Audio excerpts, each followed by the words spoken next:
ఆఫ్ఘనిస్తాన్ భారత్ స్నేహ బంధంలో మరో ముందడుగు పడింది. వ్యూహాత్మక భాగస్వామ్యంలో భాగంగా ఆఫ్ఘన్లో భారత్ నిర్మించిన డ్యాంను మోడీ ప్రారంభించారు. అనంతరం మోడీని ఆ దేశ ప్రభుత్వం అత్యున్నత పురస్కారంతో సత్కరించింది.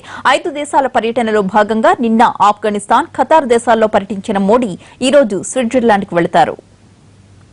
5 దేశాల పర్యటనలో భాగంగా మోడీ నిన్న ఆఫ్ఘనిస్తాన్లో పర్యటించారు.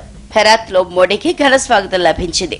అనంతరం ఆఫ్ఘన్ అధ్యక్షుడు అష్రఫ్ ఘనీతో భారత్ ఆఫ్ఘనిస్తాన్ ఫ్రెండ్షిప్ డ్యాంను ప్రారంభించారు. The world cannot forget the brave struggle that the Afghan people are waging for themselves and our world. India will not forget or turn away. As I said then, and I will say it again, your friendship is our honor. Your dreams are our duty. India's capacity may be limited, but our commitment is without limits. Our resources may be modest. Narendra మోడీని ఆఫ్ఘనిస్తాన్ అత్యున్నత పౌర పురస్కారం వరించింది. ఆఫ్ఘన్ అధ్యక్షుడు అష్రఫ్ ఘనీ మోడీకి ఆమిర్ అమానుల్లా ఖాన్ పురస్కారాన్ని ప్రదానం చేశారు. ఆఫ్ఘనిస్తాన్ నుండి ఖతార్ కి చేరుకున్న మోడీకి దోహా విమానాశ్రయంలో ఘన స్వాగతం లభించింది. ఆ దేశ ప్రధాని అబ్దుల్ బిన్ నజీర్ మోడీకి ఆహ్వానం పలికారు.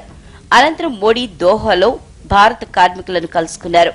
వారితో కలిసి వరుసలో కూర్చుని భోజనం చేశారు. వారి సమస్యల్ని అడిగి తెలుసుకున్నారు.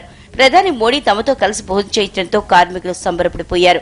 ఈ పర్యటనలో హైడ్రోకార్బన్ రంగం సహా అనేక సెక్టార్లలో భారత్, ఖతార్ మధ్య ఒప్పందాలు కుదిరాయి. మోడీ ఈ రోజు 2 రోజుల పర్యటన కోసం స్విట్జర్లాండ్ కు బయలుదేరతారు. అక్కడ స్విస్ అధ్యక్షుడు స్నిదర్ అమ్మన్ తో చర్చలు జరుపుతారు. స్విట్జర్లాండ్ నుంచి మోడీ జూన్ 6న వాషింగ్టన్ కు వెళ్తారు. అమెరికా కాంగ్రెస్ సంయుక్త సమావేశాల్లోనూ యుఎస్ ఐబీసీ 40వ వార్షిక సమావేశంలోనూ ప్రసంగిస్తారు. జూన్ 7న అమెరికా అధ్యక్షుడు ఒబామాతో భేటీ అవుతారు. అమెరికా నుంచి జూన్ 8న మెక్సికో చేరుకుంటారు. కీలకమైన ద్వైపాక్షిక అంశాలు, ఎన్ఎస్జీలో భారత సభ్యత్వానికి మద్దతు కోరటం వంటి పలు అంశాలపై మెక్సికో అధ్యక్షుడు ఎన్రిక్ పెనా నిటోతో చర్చలు జరుపుతారు. అనంతరం జూన్ 8 సాయంత్రం తిరిగి భారత్ కు బయలుదేరతారు.